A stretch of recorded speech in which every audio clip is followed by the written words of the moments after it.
Welcome back, everybody. It is your host, Brent Daniels, and welcome back to the Wholesaling Inc. podcast. We are so excited today. But you know what? I want to kick this off right. I want to kick this off fast, and I want to kick it off with a little bit of mindset. I want to read out of this book by Dean Graziosi called The Success Habits. And just bear with me because I think it's important to listen to this. I once heard a fable about a Navajo woman who told her grandson a story about how we all have two wolves that live inside of us, constantly battling one another. It starts with the grandmother sitting her grandson down and explaining to him that one of the wolves is jealous, has envy in his soul, is malicious, and has a scarcity mindset. To that wolf, everything in the world is wrong and unpleasant. He believes that people are mostly bad, things are no good, and that the world is a cold place. As you can imagine, nothing good ever happens for that wolf because it is negative, pessimistic animal, always seeing things as glass half empty. Then the woman says to her grandson, "But you also have a different, powerful wolf that lives inside you. This wolf has empathy, love, compassion, positivity, and knows it can accomplish anything it puts its heart and soul into. This wolf sees the bright side of everything and constantly sees things glass half full. And grandson, this wolf, the powerful wolf, can take you to so many amazing places." Then the grandson looks at his grandma and says, "Well, which wolf wins the battle, Grandma?" She replies, "The one you feed, grandson, the one you feed." Boom! Are you kidding me? I absolutely love that because I think it's absolutely true. I think if you live with abundance in your heart, if you live with collaboration and not competition, this business is just absolutely incredible. And I've got really an incredible story. I'm interviewing a phenomenal real estate wholesaler, builder, specializing in land here on the podcast today from Charlotte, North Carolina, Mr. Steve Kaiser. Steve, say hello to everybody. What's up, everyone? Thanks for having me. Absolutely. And I really, before this interview, Steve and I were just talking, and we kind of, and we're going to go through his whole story, but you can definitely tell that, when it comes to this, to feeding the positivity or feeding that winner part of you, that winner, that pilot light inside of you that says that you can do this. Steve is a perfect example of this because he really went through a lot, from his youth to growing up and going through and becoming the entrepreneur that he is. So, Steve, give us some background on you. Tell us where you're at. Tell us how old you are. Tell us how long you've been in this business. Give us your background. Cool. Yeah, so I am 28 years old. I've been in real estate since the start of 2015 as a residential realtor. Mm-hmm. I did that for about 2 years, saw that it was not for me. I hated driving people around and then telling me that they were going to rent after 3 months of wasting time with them, selling a $200,000 house and getting $2,000 for it, all these fees and stuff. So I saw my broker in charge making $10,000 on these $30,000 houses, just assigning them over to investors that he knew personally and would go get beers with and hang out with after and just have a really nice relationship with them. And I was like, this is what I want to do. So I jumped into it around the very end of 2016, handwriting yellow letters, about 500 a week, handwriting the envelopes, put my own stamp on them, sending them out, taking my own calls. I mean, it was rough, but I got my first deal that way. I love it. And what did you do before you became a realtor? Give us the in 2010, I got kicked out of college for academic probation. That 1.7 GPA just wasn't cutting it. So I floated around for a while. I washed cars for about 4 years. Got promoted to assistant manager. They were about to hand me the store after the store manager got fired, and I knew that was my decision. I was either going to get stuck in this life or I was going to go out and just sink or swim, basically. So I turned around and looked at all the employees. I was like, hey, guys, I'm clocking out. All you guys can come with me, but I'm out. And I'm the only one that didn't go back. I sold stuff from Goodwill on eBay. I fixed broken iPhones for a year. I just did pretty much anything I could to pay the bills. Luckily, I was staying in my grandparents' old house, so I didn't have to pay any rent, so the bills were cheap. Then I ended up getting my real estate license, thinking that was going to be the answer to everything. And it was just the start. It just opened the door. to the next door, and then the next door, and the next door, and the next door, and then here we are. Yeah. So you go from you get kicked out of college to working at a car wash to selling things on eBay. How's the mindset? How do you pull yourself out of that? And how did you know that it was the right decision to say no to like a career in this? Because I assume as a manager of one of these shops or as a district manager or whatever, there's room to go up, or at least there's a decent income there, right? I mean, what does a manager make? Yeah, so at that store, he was making about 60 grand a year. He got a company car, he got benefits. I mean, they took care of him. It was, if you're looking for that type of thing, it was a good opportunity. But the 2 years previous to that, I had been really big into Jim Rohn, Les Brown, and on my lunch breaks, I would just pound their YouTube videos. I mean, I'm getting cold chills right now just because I'm starting to feel that way that I was back then. It was a very dark place for me. A lot going wrong with my family, a lot going wrong with my personal life. So just a kind of a dark time. And I just clung to Jim Rohn, Tony Robbins, Les Brown. I read everything I could. I listened to everything I could. All my friends were not this way at all. And it was a constant battle of trying to pull myself up and getting drugged right back down. Yep. So it was ups and downs. It was definitely not this one day everything clicked and then I was there. It was, I got journal entries of me saying, one day I'm going to be a real estate investor from 2014. I don't know how I'm going to get there, but I'm going to. Yep. And I sit back and read them now. Like at the time it looked dim and dark and like it was hopeless, but you just keep going, just wake up every day and just try to do something. I love it.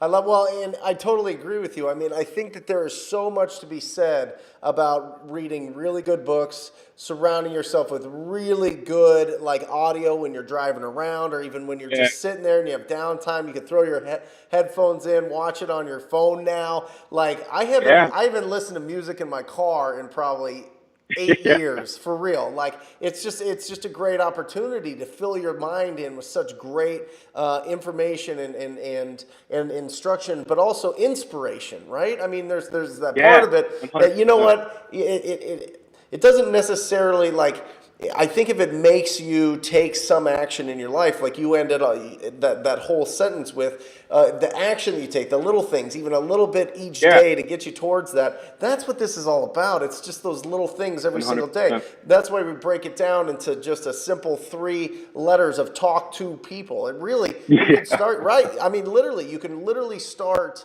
talking to people today. You know what I mean? Like, and I think that's kind of what you did. So kind of walk us through your evolution from driving around as a real estate agent, going through that whole thing, because being a real estate agent, let's be honest, that just means that you have a different boss every week and they're looking for something to do in this, and they might like it, they might not like it, they might buy something, they might sell something, they might not, right? So kind of go through that.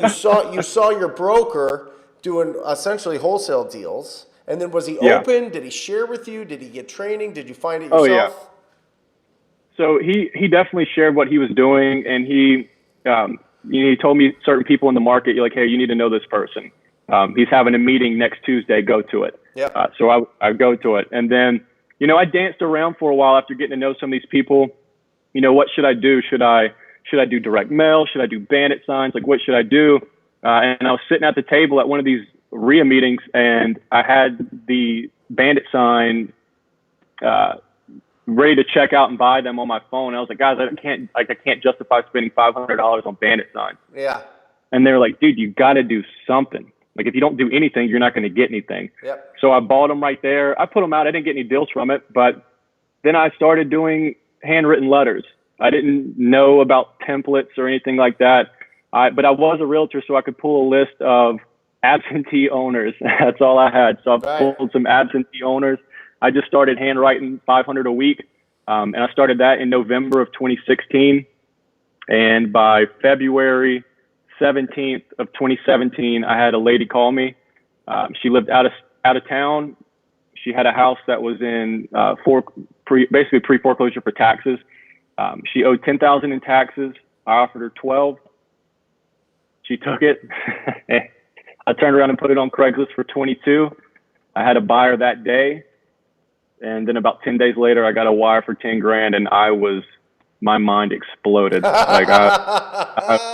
Man, Right? It's the best feeling in the wow. world. Yeah, Oh my gosh, it's that crazy. first time that you get 5-figure check, it's like, oh my gosh. And then it starts ratcheting. I'm telling you, it really does change your brain chemistry. It does. I started dressing different on appointments. I wouldn't wear a collared shirt anymore. I just started wearing really nice jeans and a t-shirt. I was Yep. I can do this. I have no one to impress. So, and then about 2 weeks later, I got another one for $8,000. Yep. And then I ended up locking up 2 lots about 2 weeks later. Awesome. So let's get into this a little bit because you actually have some real estate background, right? Your family has some real estate background, I should say. So Yeah. kind of talk about that.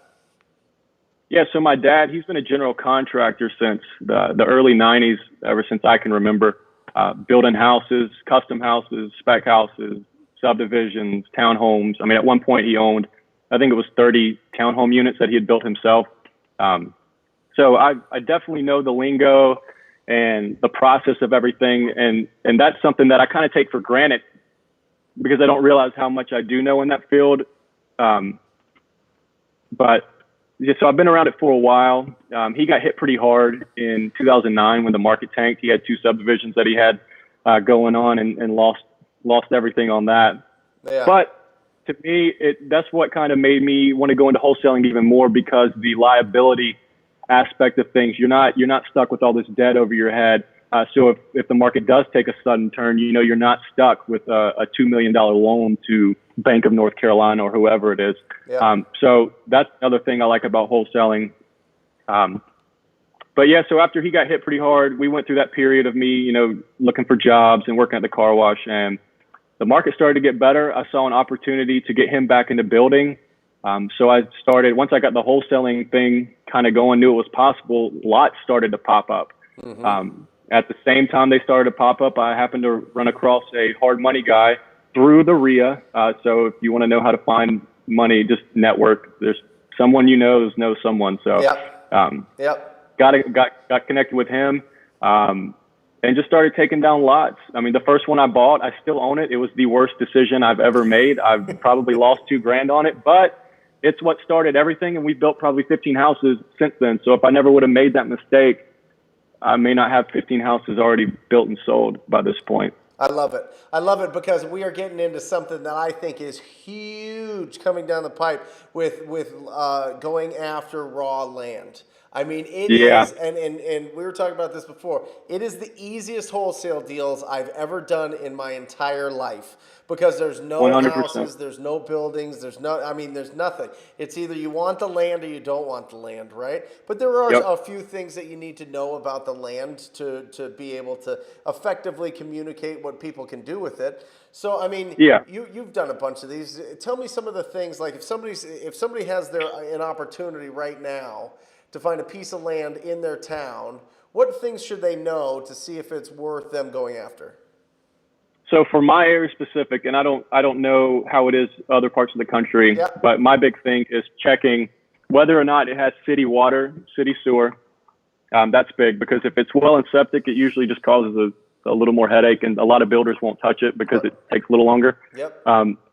So find out if it has city water, city sewer connections, and then give your city a call and just find out how much that costs. So if you do one, so because if you have a lot that's only worth $15,000, knowing a builder has to be in it less than 15, and the seller wants 14 for it, and you got to put $5,000 to connect the city water and city sewer taps, you're kind of backwards on that one. You need to get it cheaper. But other than city water, sewer, you want to make sure the topography is flat. If it's a hole and they're going to have to bring a lot of fill dirt in, that's cost.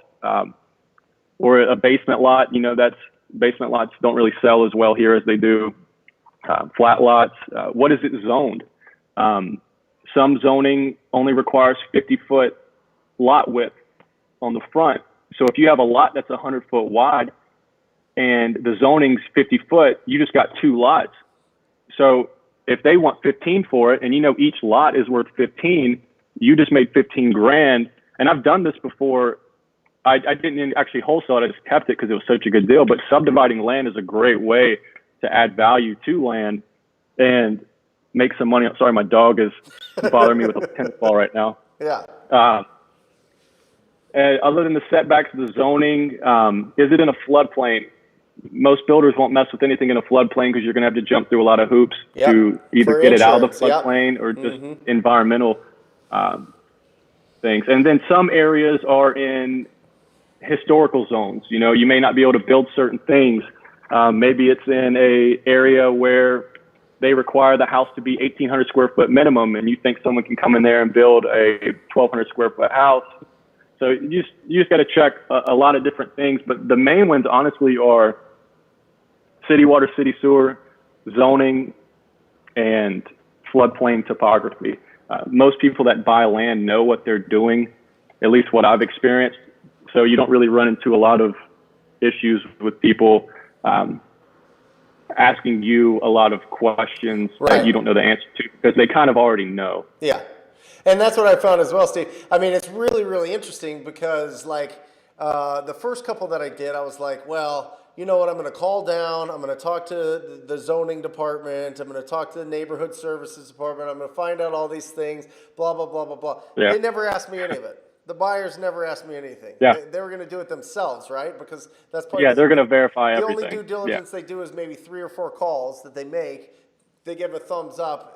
Now you assign the deal to them. Really, for real. And obviously this is different if somebody's trying to do a big subdivision or trying to do, split it a ton of times. But honestly, when it comes down, now this is what I think it's real important to kind of distinguish what we mean by land. These are in town, right? These are what would be considered infill. INFILL, infill lots where you actually literally like build like if you're driving in your neighborhood and you see an empty lot, that's what we're talking about. Right? We're not talking about stuff that's zoned commercial. We're not talking about stuff that's zoned agricultural or industrial. We're talking about residential lots in town, or maybe we've been doing some great things on the outskirts. Joseph Mirando, I was telling Steve, Joseph Mirando here in my office locked up 20 lots in town here and is selling them between $2,000 and $6,000 each.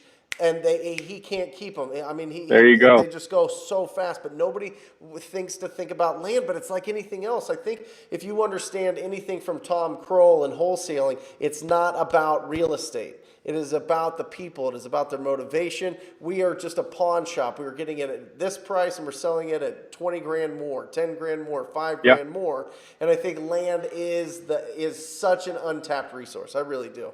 Yeah, it's true. And one thing I've noticed is a lot of sellers don't realize the value of their land as much as they realize the value of their house. 100%. Yeah, because so what's the Zillow for land? There's no land Zillow, right? They go off the tax assessment, and usually it's either way too high or way too low. Yeah. So. Well, and it's unemotional.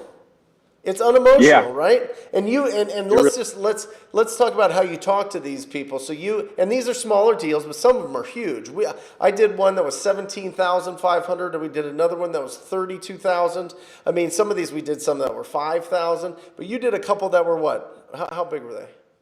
I've done probably 7 or 8 that were in the $3,000 to $6,000 range, and I've passed up on. And when I say passed up, I mean we took them down and bought them to build on. That would have paid me $20,000 to $30,000 each, just from the subdividing them. Because I got a new construction house closing Wednesday. That if I would have sold the lot, I got both. It was one lot, and I got it under contract for $20,000. But we got 2 lots out of it, and each one of those lots was worth $20,000 to $25,000 by itself. Yep. So that's a $40,000 to $50,000 wholesale fee. Or not $40,000 to $50,000, $20,000 to $25,000 wholesale fee that we just decided to pass on and build on. Awesome. So give me some juice. Give me a deal that you literally picked up the phone and cold called somebody and got a deal. Let's keep our budget low now when it comes to getting deals. Let's use our voice, our sweat equity. Right, our proactive, being on offense. Let's talk about something juicy. Give me a good deal. Let's talk about one. Okay, so when I first joined, I did calls for about a week. I didn't land anything, but I wanted to outsource it as soon as possible. So I did it just enough to kind of figure out how to work the Mojo dialer and get everything, hear some rejection and just kind of see what they're going to go through. So I would say about a month ago, we called a lady. Tonita, and she had a house. Eeyore, you need to get man. We had a house that her brother had owned for 3 years. It was vacant, falling apart. A tree had just fallen on it, and she wanted it gone. She lived in Raleigh, which is about 2.5 hours away. Tired of dealing with it, tired of paying the bills on it, cutting the grass, all that good stuff. So I followed up with her, basically just broke down the numbers for her. This is what I need to get it at to resell it. This is what it's going to need in repairs probably. This is where I need to be. She went and talked to her brother, who was a part owner on it. Yeah. And we agreed at $70,000 about 6 hours later. I mean, it was very quick. Sent her the contract via right signature for electronic signatures. I'd say about a week later, someone was under contract to buy it for $81,500. So we had a $10,000 spread on there. When it actually closed, the attorney had forgot to put a couple fees on the buyer side from the seller, so I just took it out of my assignment. It ended up coming out with about $9,600. Yep. But I don't know. It was just easy. Yeah, so call them, get it under contract. So you had somebody calling for you? This is like a phone prospector that you pay on a weekly basis? Yeah. I have 3 Jamaican girls who call, 1 in the morning from 8 to 12 and 2 in the afternoon from 4 to 8. What do you pay? And I pay them $8 an hour. And they just brought on a leads manager that I'm at $8 an hour. She works 4 hours a day, Monday through Friday. And this is just me doing things without really knowing what I'm doing, but I'm not too pleased with her. So I'm going to have to figure that out, but sure. I probably will end up getting rid of that and just taking back over lead follow-up until I can outsource it to someone in-house. So you have 3 Jamaicans making $8 an hour calling for you, and you make a $9,600 check or wire. Yeah. It was a check. I love it. Hold on a second. Yeah. I love it. So tell me about your business moving forward. What does it look like? How are things going? How's 2019 shaping up? 2019 has been good. When I first started, so I started the second week of January, and I had based everything off of the 2018 projections that you had made like last year. Yep. And I'll be honest, my numbers were a little off. They were about half of what the projection was. So my own projections for what I was going to do were way off, and that kind of hit me. The reality kind of hit me in the face. But I really don't have any other option than wholesaling. So it's like fight or flight, sink or swim. So yeah. I just kind of going and figuring it out. We've got 4 or 5 deals right now under contract in the pipeline. I just got one under contract for $12,000 the other day. All thanks to the one little tip I got from you of anchoring low, because I still got that realtor brain wanting to give people what their house is worth. But yeah, I'm really just trying to get myself out of it, keep the deals consistently coming in, and then build a team that's not too costly, but efficient and keeps me working in the business at a minimum. I really like how you guys do things, getting yourself out of the business and kind of looking at it from a 10,000 foot level. So that's what I want to do. It's just a matter of figuring it out and getting there, but it'll happen. Well, it takes time, and once it's all about the momentum. It's all about the momentum, momentum. And once once your day is just overflowing with all these things that you're doing, you start picking off the things that you're worst at, hiring those out, and then you start picking out the most important, and then boom, you got a business you're running, you're making over $1 million a year, life's good, you're keeping a bunch of it, and you get to cherry pick the best deals, and you get to build houses, and you get to buy land, and you get to buy apartments or whatever. You know what I mean? Like, it's just wholesaling is the bridge that gets you there, and it's just a phenomenal business. I love it. Yeah. I couldn't agree more. Yeah. So, as we wrap this thing up, why don't you give some advice to somebody that, why don't you give some land advice? Okay, we always do give advice on somebody that's starting out, but maybe you could, if somebody's never done a land deal, what advice would you give them if they've got a motivated seller on land? just get it under contract. Honestly, just get it under contract for whatever price you can and try to sell it. If it's too high, you just learn something, you know. That's pretty much like, I didn't go to my dad when I was doing this and ask him every time I had a question. You know, I try to figure it out. So really just go out there and get it under contract. Don't try to think you need to know everything before you do this, because as soon as you take a step, you're going to realize that there's another step you have to take. And then after you take that one, there's going to be another one that pops its head up. But you're not going to know unless you just start walking. Yeah. So just do it. Just get under contract and try to sell it. A good way to find land that I've found, I've tried to pull land list and it always comes up kind of shoddy. You can get a VA to do this, but I'll just go on the GIS, whatever my county GIS site is, and just all the empty parcels in the areas that I like, I'll just click them, put it in a spreadsheet, get it skip traced, and then call them up. I've made money, definitely a good bit of money, just doing that, and you don't have to pull a list or anything. So if you have a tight budget, just get on your GIS system and get all the addresses you need. They're all right there, parcel numbers. I mean, you can make $5,000. Literally, I feel like land. So you can make $5,000 in 30 days so easily, just because no one's really doing it. I know it. I love it. Anybody that wants to get a hold of you that lives in the beautiful state of North Carolina, how do they get a hold of you? Yeah. They can get Instagram is good, or my cell phone number. My Instagram's Steve Kaiser 12. Steve Kaiser 12. Got it. Yep. Kaiser 12. Awesome. That's it. Steve, thank you so much for sharing some of your land wisdom. I think this is going to be a huge podcast when people look back and they've done 50 land deals and they're like, that Steve guy, man, he just told me to just go for it, not overthink it. I love it. And for anybody out there that's looking to join the most proactive group in real estate, go to wholesalinginc.com/TTP. Get in, look at the page there, check out the video, check out the testimonials, check out what's involved there. If it's the right fit for you, I'll be working with you personally, and I look forward to it. Steve, say goodbye to everybody. See you guys. Thanks again for listening. Hopefully I didn't ramble too much. You did awesome, man. See you guys, Rhino Tribe. You guys are the absolute best. I don't care if it's on Facebook or if it's with this podcast or with everything. You guys are unbelievably supportive on YouTube. If you want to see this video, go to Brent Daniels Real Estate on YouTube. Check it out. Check out all the interviews. And until next time, guys, I encourage you to talk to people. See ya. Thanks, man.